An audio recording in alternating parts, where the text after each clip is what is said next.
So we should be clear. One of the things in the global community in terms of making progress on the climate change question is not what governments do. They set the environment, they set expectations, but it's the question of who acts as a consequence of that.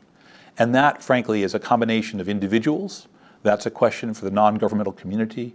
That's a question for business, for investment. And those are things which collectively could move us forward if we do it right. What I'm struck by is the increasing level of engagement of all of those non-governmental sectors. In some sense, Paris elevated it considerably. Morocco, I think, is seeking to take it to the next level. As you move from a framework of governmental decisions to a framework of implementation and investment, that is the community we have to target. And we've had some success.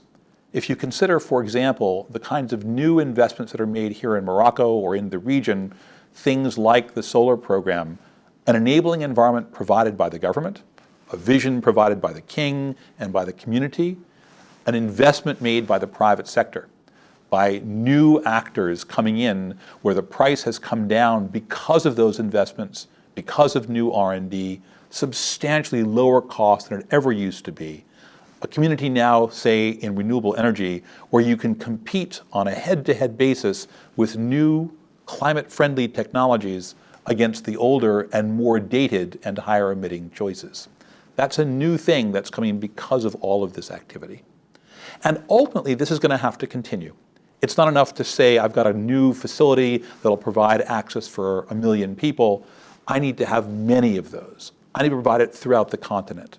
I need to think about how I can get access to the rest of Africa, where many people still live in communities without power, without light, without refrigeration, and are coping with increasing damages from climate change. And it's not just in Africa, it's global. How do I think about the technologies that will be required so that when I drive my car, it has no emissions?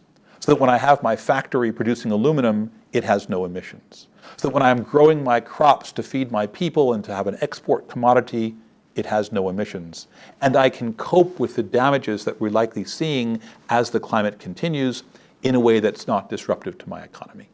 These things require a concerted collective effort of every one of these players. It requires the government, clearly, governments collectively, clearly. It requires industry to invest. It requires the finance community. It requires our academic community. And it requires individuals acting individually and in concert to make these kinds of changes. Morocco is proposing to host a series of these public-private dialogues, elevating this opportunity in a way that I think will be constructive and influential moving forward.